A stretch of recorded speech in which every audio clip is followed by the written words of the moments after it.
ஆனால் அப்போ இந்த படத்துக்கு ரீரிலீஸ் கேட்டால் ஒருத்தரும் தேட்டர் கொடுக்கல. இத்தனைக்கும் 1.5 வருஷம் ஓடின படம். 1.5 வருஷம் ஓடின படம். இது சில டைரக்டருங்களுக்கு நம்ம சொல்லும்போது படம் எடுத்துட்டு நான் எடிட்டிங்கில் ரொம்ப இன்ட்ரெஸ்ட் காமிப்பேன். அது பார்த்தா சில பேருக்கு என்ன, நம்ம அந்த மிஸ்டேக் சொல்லும்போது என்னடன்னா, நம்ம ஏதோ ஃபினான்ஸ் கொடுத்ததுனால சிஎம் வந்து விஜயகாந்த் சாருக்கு வந்து பேட்ச் கொடுத்துவார். பேக்ரவுண்டு சூப்பர் ஸ்டார் வேறு இருப்பாரு. ரஜினி சார் விஜயகாந்த் படத்தில் வந்து ஸ்டெஃப்ரீஸ் மாதிரி பண்ணி அது சினிமா ஸ்கோப் ஆக்கி, சார் நீங்கள் புதுசாக என்ட்ரு ஆகிருக்கீங்க கேஆர், நீங்கள் வந்து நமக்கான ஒரு ஜஸ்ட் ஒரு டிசிப்ளின் இருக்குது, அந்த டிசிப்ளின் வந்து நீங்கள் கெடுத்துடாதீங்க. நான் ரஜினி மார்க்கெட்டு 9 lakhs தான். நம்ம பாட்டிங்க ஃபர்ஸ்ட் டே பிளாக்ல போச்சு. ரஜினி சார் படம் எப்படி ரிலீஸ் ஆன கூட்டம் இருக்குமோ அப்போ தான் எல்லாரும் இண்டஸ்ட்ரியை திரும்பி பார்க்குதுன்னா ரீரிலீஸ்னு இந்த மாதிரி ஓடுது. Presta Premium Women's Wear. Let your body love it. வணக்கம் சார். வணக்கம் சார். பொதுவாக வந்து இப்போ பேர்கள் தாண்டி இந்த இனிஷியல்ஸ் வந்து அந்த 3 லெட்டர்ஸ்லாம் பேராக மாறது ஒரு சில பேருக்கு தான் அமைஞ்சிருக்கு, இல்லை வெறும் லெட்டர்ஸ் மட்டும். இப்போ எம்ஜிஆர் அப்படின்னாரு. இப்போ நான் சின்ன வயசில் வந்து பேரே அவருடைய பேர் எம்ஜிஆர், வளரும் போது எம்ஜி ராமச்சந்திரன் அப்படின்றதா சுருக்கி எம்ஜிஆர்னு சொல்கிறாங்க அப்படின்னு தெரிஞ்சுது. ஆனால் அது ஒரு சில பேருக்கு தான் அமையும். உங்களுடைய பேர் கூட இருந்தாலும் பட் கேஆர் அப்படின்றத எங்கள் எல்லாருக்குமே மனசில் இப்போ நிறைய பேர் சின்ன வயசில் கேஆர் தான் அவரோட பேர் அப்படின்னு நினச்சிருக்கோம். அது எப்படி மாறிச்சு கேஆர் அப்படின்னு சொல்லிட்டு உங்களுக்கு? இல்லை, ஒரிஜினல் பேர் வந்து கோதண்டராமையான்றது தான் ஒரிஜினல். ஸோ அது நீளமாக இருந்ததுனால என் ஒய்ஃப் தான் அதை சுருக்கி கேஆர்ன்னு சொல்லி மாற்றுறாங்க. ஸோ அது அப்படியே கேஆர்ன்னு சொல்லி ஃபேமிலிலையும் டிஸ்ட்ரிபியூஷனில் இருந்தபோதே அது இருந்ததா? ஃபர்ஸ்ட் டைம் டிஸ்ட்ரிபியூஷனில் இருக்கும்போது கேஆர்ன்னு தான் எல்லோரும். ஒரிஜினல் பேர் ரொம்ப பேருக்கு தெரியாது, பட் ரொம்ப பாப்புலர் ஆகிடுச்சு இல்லையா அந்த கேஆர் அப்படின்றது வந்துட்டு. அந்த இது அதுதான் ஷார்ட்டாக இருந்தால் தானே எல்லாருக்கும். இப்போ டைட்டில் எல்லாம் கூட அப்படி தானே. இப்போ டிடிடின்னு ஒரு படம் வந்துருக்கு எல்லாம் அந்த மாதிரி அந்த ஷார்ட் ஃபார்மில் இருக்கிறதுனால அது இல்லை. இப்போ பல ஹீரோஸ் வந்து அவங்களோட பேர் அப்படி இப்போ சிவகார்த்திகேயன் அவர்கள் வந்து எஸ்கே அப்படின்ற, தனுஷ் அவர்கள் டி அப்படின்றது இருக்கு. இப்போ எல்லாருமே அப்படி அந்த ஷார்ட் ஃபார்ம் வந்து சில பேர் மாற்றிக்கிறாங்க. இது அது மாதிரி சொல்லப்பட்டு அப்படி வந்து எல்லாருக்கும் அதுதான். இவன் எங்கே போனாலும் ரெகக்னிஷன் அந்த இதுதான் கேஆர்ன்றது தான் பதிவாகும். நிறைய பேருக்கு தெரியாது இல்லையா முழு பேர் உங்களுக்கு என்னன்னு சொல்லிட்டு கேஆர் அப்படின்றது பழகிருச்சு. சார் அதான் இப்போ உங்களை எல்லாருக்குமே நீங்கள் பன்முகங்கள் உண்டு. டிஸ்ட்ரிபியூஷன் ஆகட்டும், டைரக்ஷன் ஆகட்டும், ப்ரொடியூசர் ஆகட்டும், தலைவராக நீங்கள் பல சங்கங்களில் இருந்திருக்கீங்க. நீங்கள் சினிமாவில் நீங்கள் ரொம்ப விரும்பி பண்ண விஷயம் எது? இதில் டைரக்ஷன் தான். நான் இன்ஸ்டியூட்டில் படிக்கும்போது விரும்பினது வந்து டைரக்ஷன் தான். பட் எனக்கு கிடைச்ச வாய்ப்பு வந்து வேறு துறை, ஃபிலிம் ப்ராசஸிங் லேப் எல்லாம் இருக்குது இல்லையா. பட் இருந்தாலும் கிடைச்ச வாய்ப்பு வந்து பயன்படுத்திக்கிட்டு அதுக்கப்புறம் நிச்சயம் ஒரு நாள் நம்ம டைரக்டர் ஆகலான்னு ஒரு நம்பிக்கை, அந்த தன்னம்பிக்கை தான். அதுக்கப்புறம் நான் என்ட்ரு ஆனது ஃபஸ்ட்டு எக்ஸிபிஷனில் வந்தேன். அப்புறம் எக்ஸிபிஷனில் இருந்து டிஸ்ட்ரிபியூட்டர் ஆனேன். டிஸ்ட்ரிபியூஷன் வந்து அப்புறம் என்னென்னா ப்ரொடக்ஷன் பார்க்கும்போது ப்ரொடக்ஷனில் ஏற்பட்ட சில பிரச்சனைகள் அது இதெல்லாம் பார்க்கும்போது படம் எடுக்கிறது பெரிய விஷயம் இல்லை, அது விநியோகம் பண்ணுறது தான். அதுக்கு அந்த யுக்தி தெரிஞ்சிருந்தால் தான் நம்ம சக்ஸஸாக போக முடியுன்றதுனால டிஸ்ட்ரிபியூஷன் ஸ்டார்ட் பண்ணோம். அப்போது டிஸ்ட்ரிபியூஷனில் நடந்த விஷயங்கள்லேருந்து அதுக்கப்புறம் நான் விரும்பின டைரெக்ஷன் ஒரு ஸ்டேஜுக்கு அதில் என்ன போச்சு. அப்புறம் ஃபினான்ஸ் இதுன்னு பண்ணிகிட்டு இருந்தேன். அது பண்ணும்போது என்னென்னா சில கருத்துக்கு நானும் வந்து ஃபில்ம் இன்ஸ்டியூட்டில் படித்தாள், டெக்னிக்கலாக என்ன மிஸ்டேக்குன்றது தெரியும், எது கரெக்டு எது தப்புன்னு. இது சில டைரக்டருங்களுக்கு நம்ம சொல்லும்போது படம் எடுத்துகிட்டு நான் எடிட்டிங்கில் ரொம்ப இன்ட்ரெஸ்ட் காமிப்பேன். அது பார்த்தா சில பேருக்கு என்ன, நம்ம அந்த மிஸ்டேக் சொல்லும்போது என்னடன்னா, நம்ம ஏதோ ஃபினான்ஸு கொடுத்ததுனால பணம் கொடுத்ததுனால நம்ம இன்டர்ஃபியர் பண்ணுறோன்னு நினைப்பாங்க. அப்படி இல்லை, விஷயம் தெரிஞ்சதுனால நம்ம கருத்து சொல்கிறோம், அதை எடுத்துக்கிறதோ இல்லை அவங்க இஷ்டம். அது மாதிரி நான் சொன்ன கருத்தை எடுத்துக்கிட்டு பண்ண படம்லாம் ஹிட் ஆச்சு. அந்த எடிட்டிங்லேயே நான் போட்டு காமிச்சு கூட சொல்லியிருக்கேன், இந்த மிஸ்டேக் இருக்குது, இது இருக்குது, இதெல்லாம் மாறுது, இந்த சீன் வந்து தேவையே கிடையாது, கட் பண்ணி கூட நீங்கள் பாருங்கள், ஜம்பே இருக்காது. அப்போ எதுக்கு அன்வான்டாக அது வச்சு லேக் எதுக்கு? 4 ஃப்ரேம் எக்ஸ்ட்ரா வச்சா கூட லேக் தான். ஒரு ஷார்ட்டில் நீங்கள் வைக்கிற 4 ஃப்ரேம் லேகாக இருந்ததுன்னா கூட அது வந்து லேக் தான் அது. ஸோ இதெல்லாம் வந்து என்னென்னா பேசிக்காக எடிட்டிங் சென்ஸோட டைரக்ஷன் பண்ணாங்கன்னா இன்றைக்கி சினிமாவில் இவ்வளோ வேஸ்டேஜ்ன்றதே வராது. ஆனால் அது எடிட்டிங்கன்றதை என்ன நினைக்கிறாங்கன்னா, டைரக்டர் எதுவும் எடுத்து கொடுத்துட்டாரு, ஆனால் அசிஸ்டண்ட்டுங்களுக்கு பார்த்துக்கணும்னு சொன்னால் அது ஜெல்லாக வருது இல்லை, அந்த ஒரு டேஸ்ட் வராது. அது சில டைரக்டருங்களை தான் அதெல்லாம் வந்து இன்ட்ரெஸ்டிங்காக பார்ப்பாங்க. பார்த்துட்டு எடிட்டிங்லேயும் உட்காருவாங்க கடைசி. ஏன்னா எடிட்டிங் கொஞ்சம் அப்போல்லாம் வந்து ஃபிலிம் இருக்கும்போது என்னென்னா ஏகப்பட்ட ப்ராசஸ்ஸு. அதை நீங்கள் ஜஸ்ட் ஒரு ஷார்ட் கட் பண்ணணும்னு சொல்லி ஜாயின் பண்ணனாவே அதுக்கு சிமெண்ட் போட்டு இது பண்ணி அதுக்கப்புறம் நெகட்டிவ் எல்லாமே கொஞ்சம் டைம் ஆகும். அதுக்குள்ளே அவங்க டிஃபின் சாப்பிட்டுட்டு இருப்பாங்க. சில வெளியில் போய் அசிஸ்டண்ட்டுங்கெல்லாம் சிகரெட் பிடிச்சிட்டு அது இதுன்னு சொல்லி அது இன்ட்ரெஸ்ட் உள்ளவங்களுக்கு அது அதுக்கப்புறம் டிஜிட்டலாக மாறின பிறகு அது இப்போ ரொம்ப ஈஸியாக பார்த்துடலாம். நம்ம அது பண்ணி ரெடி பண்ணி திரும்ப டைரக்டர் வந்து பார்க்கும்போது அது காட்டுறதுக்கு கிட்டத்தட்ட 1 hour ஆகிடும். ஸோ அப்போ அந்த பீரியட் இருந்தது. அப்பயும் அவ்வளோ சக்ஸஸ் அவ்வளோ பர்ஃபெக்டாக பண்ணாங்க அப்போ இருக்கிறவங்கெல்லாம். இப்போ என்னன்னா டிஜிட்டல் வந்த பிறகு சினிமா ஒரு விதத்தில் ஏன் கெட்டு போச்சுன்னு சொன்னால் ஃபுட்டேஜ் லிமிட்டே கிடையாது. நீங்கள் எவ்வளோ வேணா எடுத்துக்கலாம். ஒரு ஷாட்டில் நம்ம முடிக்கிறது உதாரணத்துக்கு அலெக்சாண்டரு நானும் விஜயகாந்த் சார் ஃபஸ்ட்டு காம்பினேஷன். அது ஒரு சின்ன கதை. ஆனால் அது வந்து நான் என்னென்னா ஷூட் பண்ணதே வந்து எல்லாம் பண்ணி கடைசியில் எடிட் பண்ணி வெளியில் வந்தது அந்த படமே வந்து 12,100 அடி டோட்டல் படமே. அது லெனின் சார் வந்து பெரிய உங்களுக்கு தெரியும் நேஷனல் அவார்டு வின்னர். அவரே என்னை கேட்டார் ஏன் கட் பண்ணுறதுக்காவது கொஞ்சம் கேப் அவ்வளோ ஷார்ப்பாக வந்து வேஸ்டேஜ் இல்லாமல் பண்ணப்பட்ட படம். அதுக்காக சொல்கிறேன். ஏன்னா அது காலையில் 9 மணிக்கு ஷூட்டிங் போனால் 5, 5:30 மணி 6 மணிக்கெல்லாம் பேக்கப் பண்ணிவிடுவேன். எக்ஸ்டென்ஷனே போக மாட்டேன். பேட்ச் ஒர்க் மாதிரியே பண்ணிட்டு இருந்தேன். ஏன்னா கதை வந்து எங்களுக்கு ஃபுல்லாக கிடையாது. பஞ்சு சாரோடைய கதை நீங்கள் அப்படியே பஞ்சு சார் ஒரு 4 லைன் சொன்னார். அது காலையில் போய் ஈவினிங் வந்து என்ன பண்ணணும் திரும்ப ஈவினிங் ஆஃபீஸில் உட்காந்துக்கிட்டு நாளைக்கு என்ன சீன் எடுக்கணுன்றது பேசி தான் எடுப்போம். ஸோ அதில் என்னடான்னா உங்களுக்கு இந்த வேஸ்டேஜ்ன்றதே இல்லாமல் ட்ரிம்மாக டைட்டாக கடைசியில் வந்து அந்த ஃபுட்டேஜ் வந்து உங்களுக்கு இவ்வளோ சுருக்கமாக வந்ததுக்கும் தீபாவளிக்கு ரிலீஸ். அது ஆக்சுவலாக வந்து 96 தீபாவளிக்கு 96 தீபாவளிக்கு ரிலீஸ். ஆனால் தீபாவளி பிளான் பண்ணிட்டாங்க. ஆனால் இருக்கிற சூழ்நிலை பார்க்கும்போது பண்ண முடியுமான்றதே டவுட்டாக இருந்தது. ஆனால் அப்போது கிளைமேக்ஸ் வந்து பிரகாஷ் ராஜ் விஜயகாந்த் எல்லாரும் இருக்காங்க. அந்த காம்பினேஷனில் பெரிய கிளைமேக்ஸாக இருந்தது அது. சரி அது எப்படி சக்ஸஸ்ஃபுல்லாக பண்ணணும்னு நினைக்கும் போது கடைசியில் என்ன பண்ணோம் செலவு வேறு. இப்போ அது எடுத்து பண்ணால் செலவு ஒரு பக்கம், ரெண்டாவது நாட்கள் வேறு இழுத்துட்டு போட தீபாவளிக்கு ரிலீஸ் ஆகுது. இதே மாதிரி ப்ரெஸ்ஸுங்க வந்து கேட்குறாங்க சார் படம் தீபாவளிக்கு ரிலீஸ் ஆகுமான்னு.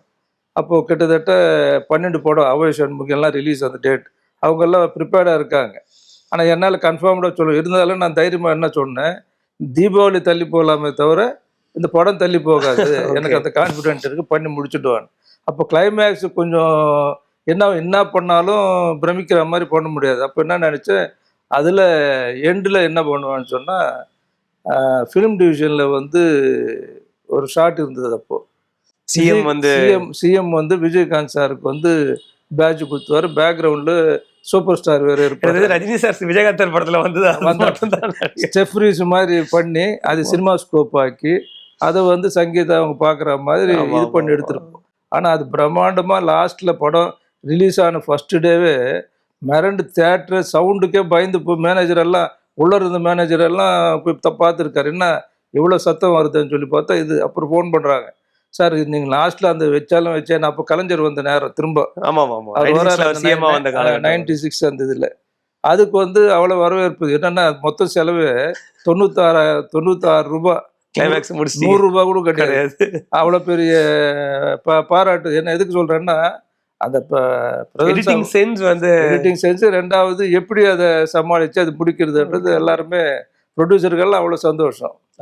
எல்லாருக்கும் இப்போ ப்ரொடியூசருக்கு லாபம், டிஸ்ட்ரிபியூட்டருக்கு லாபம். படமும் 100 நாள் போச்சு. இவ்வளோ காம்படிஷனில் 12 படம் இப்போ ஒரு படத்துக்கே தாங்க மாட்டேன். 2 படம் ஒன்றா வந்தாலே அவ்வளோ விஷயம் போயிட்டு இருக்கு. அது இப்போ நீங்கள் இன்ஸ்டியூட் ஸ்டூடெண்ட், நீங்கள் பல பேருக்கு அது வந்து தெரியாதுன்னா நீங்கள் உங்களுக்கு ஒரு தயாரிப்பாளராக ஆரம்பத்தில் தெரியாது. அது ஆரம்பத்தில் நிறைய ரொம்ப கிட்டத்தட்ட ஒரு 10 வருஷம் வரலாம் கூட. அது இல்லை ஈரமான ரோஜா வந்த பிறகு தான் நான் ஃபஸ்ட்டு டைரக்ட் பண்ண படம் அது நியூ ஃபேஸ் வச்சு. அப்போ தான் எப்படின்றது பார்த்தா பேக்ரவுண்ட் என்னான்றது இப்போது சில பேருக்கு தெரிய வந்தது. உங்கள் இன்ஸ்டியூட் ஃப்ரெண்ட்ஸ் யார் சார் சொல்லுவீங்க நீங்கள் படித்த காலத்தில்? எனக்கு க்ளோஸ் அதான் ராபர்ட் ராஜசேகர், ருத்ரையான்னு ஒரு டைரக்டர் இருந்தார். அவளை பிடித்தார் நல்ல டைரக்டர். அவர் என்னோட கிளாஸ்மேட்டு. ராபர்ட் ராஜசேகர் எனக்கு 1 இயர் சீனியர்.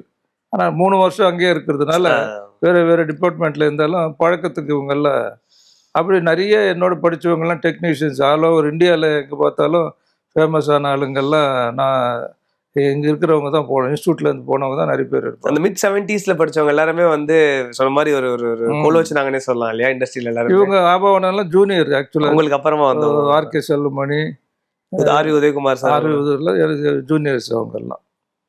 இப்போ நீங்கள் ராபர்ட் ராஜசேகர் சார் சொல்லும்போது அந்த காம்பினேஷனே வந்து ஏன்னா ஒரு இதில் இறங்கும், அதுக்கப்புறம் அவங்க பண்ண படங்கள் எல்லாமே சரி அது ஒரு ஸ்டாண்டர்ட் செட் பண்ணாங்க இல்லையா டெக்னிக்கலாக. டெஃபினட்டாக அவங்களுக்கான மெரிட்டு. ஆனால் அவங்க எங்கேயோ போயிருக்க வேண்டியவங்க, என்னவோ அது ஆக்சுவலாக வந்து அவ்வளோ தெளிவானவங்க ரெண்டு பேருமே. ராபர்ட் வந்து அவர் ராஜசேகரும் சரி, ரெண்டு பேருக்கும் அந்த நாலேஜ் டைரக்ஷன்லேயும் இருக்கும், கேமராவிலையும் இருக்கும். ரெண்டுமே உள்ள ஒரு டைரக்டர்ஸ் அவங்க. அதே நேரத்தில் ஸ்டோரி லைனில் ராஜசேகர் ராபர்ட் அவங்க நல்ல காம்பினேஷன். அது உங்களோட படங்களே நீங்கள் அவங்களை யூஸ் பண்ணியிருக்கீங்க. ஏன்னா அது வந்து நம்ம செய்ய வேண்டிய ஃப்ரெண்ட்ஸாக பழகணும். அப்புறம் ஒரு ஸ்டேஜில் அவங்களுக்கு வந்து படம் இல்லாமல் போச்சு. அப்போ தான் மவுண்ட் ரோடு, நான் அப்போது நைட்டில் கொஞ்சம் எங்கள் தேட்டர் வேலை முடிச்சுட்டு பிலாலில் போய் சாப்பிடுவோம் மவுண்ட் ரோட்டில்.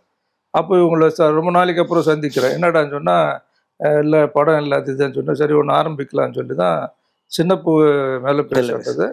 ஜஸ்ட் இது மாதிரி ஒரு ஐடியா பேசிக்கிட்டு இருக்கோம். ஒரு பையன் டியூன்ஸ் எல்லாம் போட்டிருக்கான், ராஜ்குமார். ராஜ்குமார் அவர்கள், ராஜ்குமார் பேர் எது இருந்தது, அப்புறம் ராஜ்குமார்னு மாற்றினாங்க.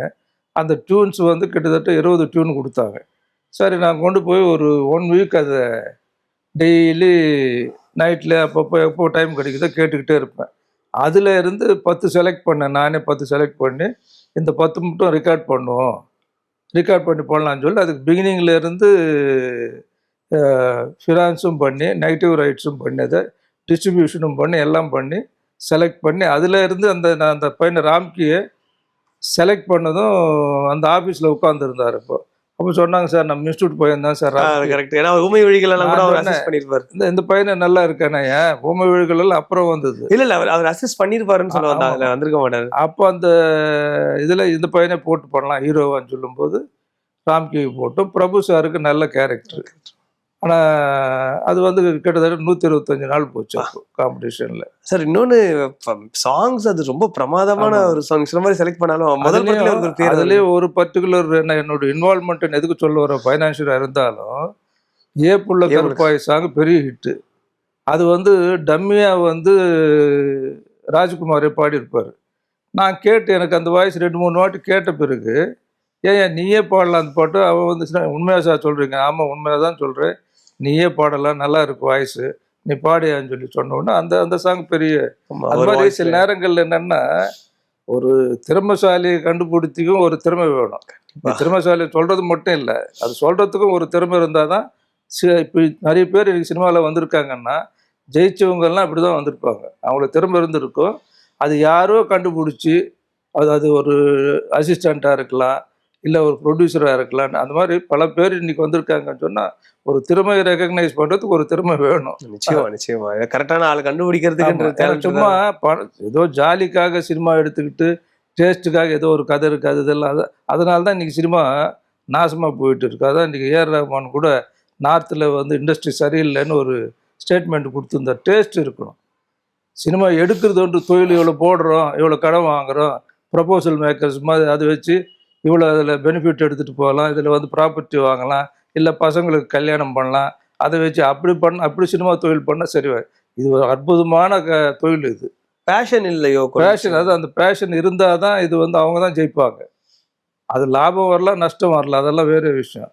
ஏன்னா நான் பல பேரோட பழகிறேன், ஸ்ரீதர் சார்லேருந்து பழகிருக்கேன். அதெல்லாம் நம்ம கொடுத்து வச்ச ஒரு விஷயம். ஸோ அதெல்லாம் பார்க்கும்போது என்னென்ன பேஷன் உள்ளவங்க அந்த வெறி இருக்கணும். நீங்கள் இப்போ ஒரு டிஸ்ட்ரிபியூட்டராக நீங்கள் எக்ஸிபியூட்டராங்க அந்த டைம் காலகட்டம் சொல்கிறேன், படங்களை எக்ஸிபியூட் பண்ணும்போது சரி, நீங்கள் சொன்னீங்க அந்த ஒரு அறிவு இருக்கணும், நமக்கு நாலேஜ் இருக்கணும் சினிமா பற்றியும் சரி, இந்த படம் ஒர்க் ஆகாதான்னு சொல்லிட்டு. நீங்கள் அதுவும் நீங்கள் 4 ஏரியா இப்போ ஒன்றா, இப்போ சென்னை என்எஸ்சி மொத்தமாக பண்ணது நீங்கள். ஸோ நார்த் இருக்கா சவுத் இருக்கா செங்கல்பட்டுன்னு அந்த காலகட்டம் இப்போ ப்ரைமில் இருந்த இயக்குநர்கள், இப்போ ஸ்ரீதர் சார் ஆகட்டும், கேபி சார் ஆகட்டும், பாரதிராஜ் சார் ஆகட்டும், மகேந்திரன் சார் ஆகட்டும், இங்கெல்லாம் இருக்கும்போது ஜட்மெண்ட் உங்களுக்கு எப்படி இருக்கும்? அதை அவங்களாம் எப்படி சிலாகிச்சு பார்த்துருக்காங்க? பரவாயில்லையே, கேஆருக்கு வந்து நல்ல ஒரு ஜட்மெண்ட் இருக்கே படத்து மேலேன்னு, அந்த மாதிரி சம்பவங்கள் ஏதாவது சொல்ல முடியும்? இல்லை நான் பக்கா சொல்ல போனால் ஜட்ஜ்மெண்ட்ன்றது ஒரு பக்கம், அதை பார்த்தா ஒரு வாட்டின்னு இல்லை, யூஸ்வலாக அப்படி கிடையாது. அப்போ அந்த சூழ்நிலை எப்படி இருந்ததெல்லாம் நான் பண்ணுற படங்கள்லாம் சக்ஸஸ் தொட்டாலே பொண்ணு அந்த மாதிரி. ஏன்னா பிகினிங்கில் அப்படி இல்லை, பிகினிங்கில் எல்லாமே ஃப்ளாப்பு. கிட்டத்தட்ட எனக்கு 81லேருந்து 83 வரலும் பார்த்தா நிறைய படங்கள் வந்து வாங்கின படங்கள் எதுவுமே கிட்டத்தட்ட எனக்கு 1.5 கோடி ரூபாய் லாஸ்ல இருந்தேன். ஆனா ஆரம்பத்துல ரஜினி சார் கமல் சார் படங்கள் உங்களுக்கு ப்ராஃபிட் கொடுத்து அதுக்கப்புறம் பண்ண படங்கள் சொல்றீங்க. ரஜினி கமல் படங்கள் வந்து ஷிஃப்டிங் தான் வாங்கினேன் முதல்ல.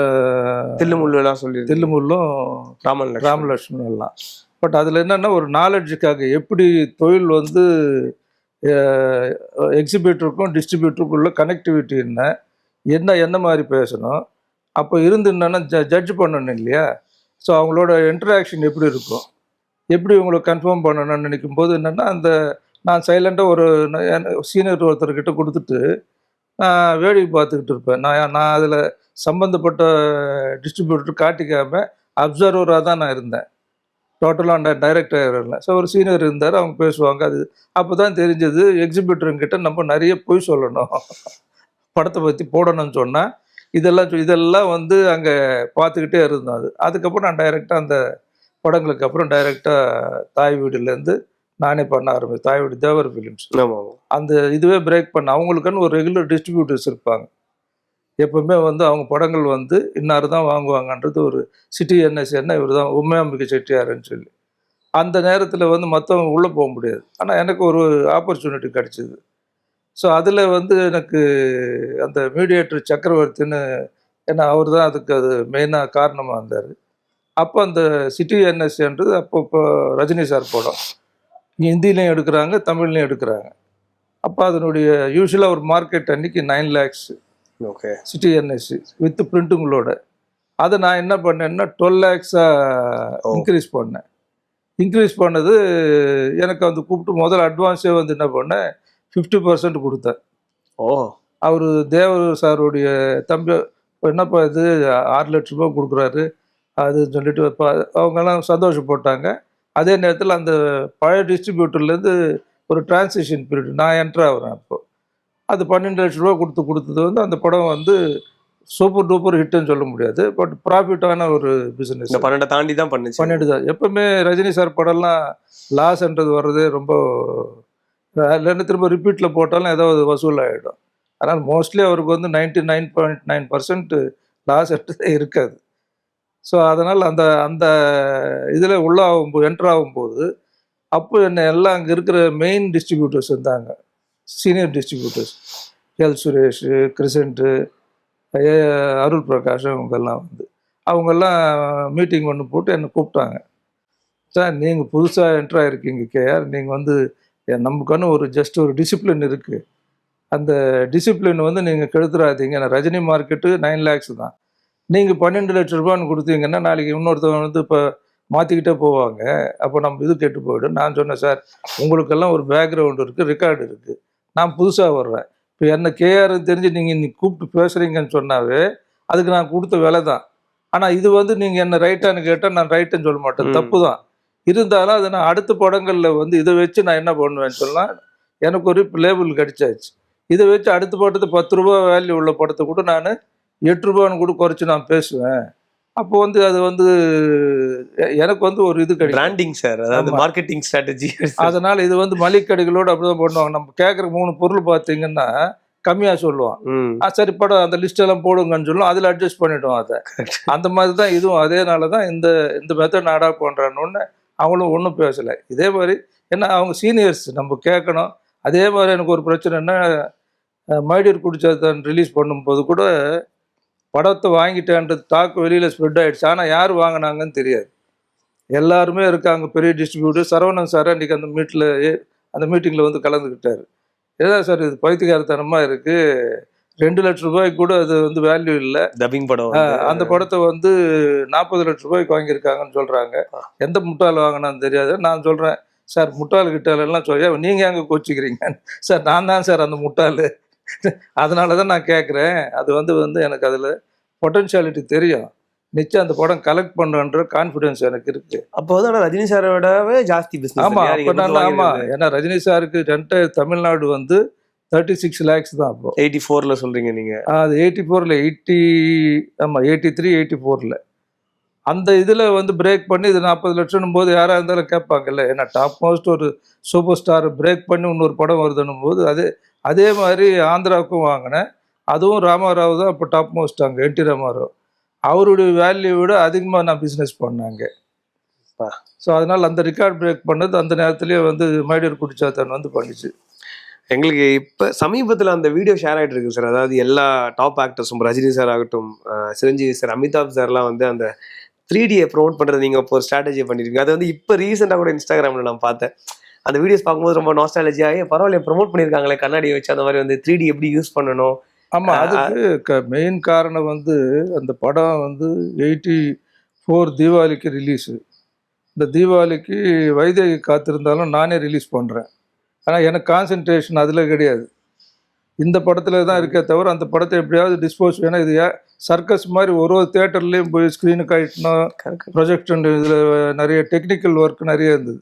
அது பர்சனலாக வேறு பார்க்கணும். மாஸ்கிங் நிறைய வேலை இருக்கு இல்லையா? மாஸ்கிங் இருக்குது. ரெண்டாவது வந்து இந்த இது வந்து இன்னொருத்தர் பண்ண சொல்ல முடியாது. கரெக்ட், நம்மளே தான் பண்ணணுன்ற மாதிரி ஒரு பர்ஃபெக்ஷன் பார்த்து தான். அதுக்கப்புறம் ஒரு ஃப்ரேமில் வந்து 4 பர்ஃபரேஷன் இருக்குன்னு சொன்னால் 2 தள்ளி போனால் கூட ஒன்று கண்ணு வலி வந்துடும். கொஞ்சம் ஜஸ்ட் மிஸ் ஆனால் எஃபெக்டும் வராது, கண்ணு வலி வந்துடும். தண்ணி ஆடியன்ஸு கம்ப்ளைண்ட் பண்ண ஆரம்பிப்பாங்க.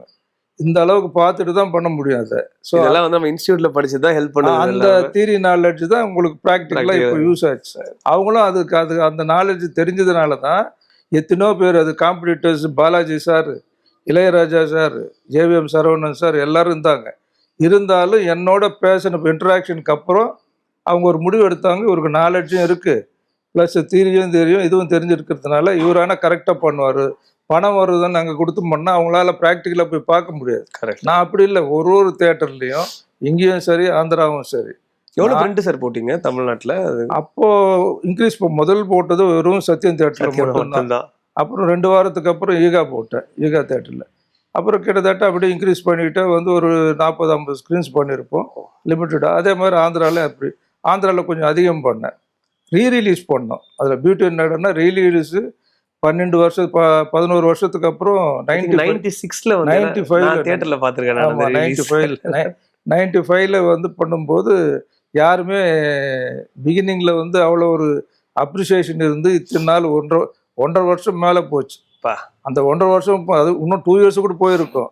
நான் தான் இந்த விக்ரம் நம்ம கமல் சாருடைய படத்துக்காக அது நான் டிஸ்ட்ரிபியூஷன் பண்ணியிருந்தேன். அது என்னுடைய அந்த தேட்டர் வந்து என்னுடைய லீஸில் இருந்தது. அப்போது நானே ரன் பண்ணுறது. ஆமாம், சத்யா என்கிட்ட கொடுத்துட்டாங்க. மைடியர் குடிச்சதுக்கு அப்புறம் இந்த தேட்டர் நான் லீஸ் எடுத்துட்டேன். அதுக்கப்புறம் நானேன்றதுனால தான் அதை வந்து அந்த படத்தை ஸ்டாப் பண்ணி விக்ரம் ரிலீஸ் பண்ணாங்க. இல்லைன்னா அது 2 வருஷம் கூட போயிருக்காங்க. ஆமாம் சார், 84 தீபாவளி 86ல தான் விக்ரம் வந்து அது வரைக்கும் ஓடிட்டு இருந்திருக்கு இல்லையா?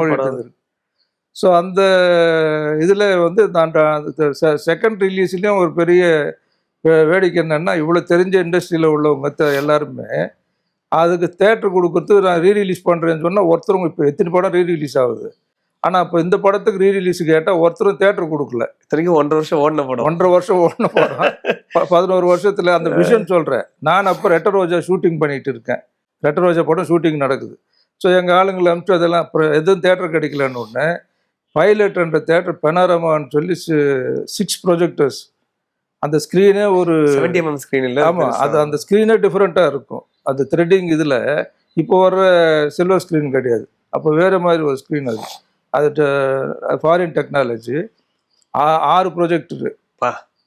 ஸோ அந்த தேட்டர் வந்து அப்போ என்னடான்னா இருக்கிறதுல ஃபஸ்ட்டு தேட்டர் சென்னையில் யாருமே படம் கொடுக்குறதில்ல, படம் போடுறதில்லன்ற மாதிரி சூழ்நிலை. சார் அதை போய் ரெடி பண்ணி அந்த ஸ்க்ரீன் எல்லாம் வந்து நாங்கள் ஃப்ரண்ட்டில் ஒரு ஸ்க்ரீன் போட்டு எல்லாம் பண்ணி ரீரிலீஸ் பண்ணால் நம்ம பாட்டிங்க ஃபர்ஸ்ட் டே பிளாக்ல போச்சு. ரஜினி சார் படம் எப்படி ரிலீஸ் ஆன கூட்டம் இருக்குமோ அப்போ தான் எல்லாரும் இண்டஸ்ட்ரியை திரும்பி பார்க்குதுன்னா ரீரிலீஸ்னே இந்த மாதிரி ஓடுது. என்னுடைய கேல்குலேஷன் என்னென்னா, நான் ஃபஸ்ட்டு ரிலீஸ் பண்ணது அந்த சின்ன பசங்க ஒரு 2 வயசு 3 வயசு இருந்தால் நீங்கள் கூட்டு போயிருந்துட்டுன்னு வச்சுக்கிங்க சொல்லுவீங்கல்ல, அப்போ கூட்டு போனடா ஞாபகம் அவங்க வந்து கண்டிப்பாக பார்ப்பாங்க. கரெக்டு. ஸோ அவங்களுக்கு இது ட்ரைலர் மாதிரி இருக்கும். ஸோ இப்போ ரிலீஸ் ஆகிறவங்க டெஃபினட்டாக இதுக்கு வருவாங்கன்றது நான் ஆணித்தனமாக இருந்தேன். யாருக்குமே நம்பிக்கை கிடையாது, இன்க்ளூடிங் இந்த படத்தை டைரக்ட் பண்ண டைரக்டருக்கும் ப்ரொடியூசருக்குமே. அவருக்கே டவுட் ஆகி வந்து பார்த்தாரு, என்ன சொன்ன சூப்பராக பண்ணிட்டீங்க நீங்கள். அப்போ தான் அதுக்கப்புறம் அவரே வந்து திரும்ப சில ரீஷூட் எல்லாம் பண்ணி ஹிந்திலையும் டப் பண்ணி திரும்ப ரீரிலீஸ் பண்ணி பெருசாக போச்சு. சார் 2 ஜெனரேஷனுக்கு அது ஒரு எக்ஸ்பீரியன்ஸ். இப்போ பண்ணாலும் ஓடும், இப்போ பண்ணாலும் ஐடியா ஓடும். இருக்கா? நம்ம டெஃபினட்டாக நாங்கள் அதான் பிளான் பண்ணிட்டோம். Presta Premium Women's Wear. Let your body love it.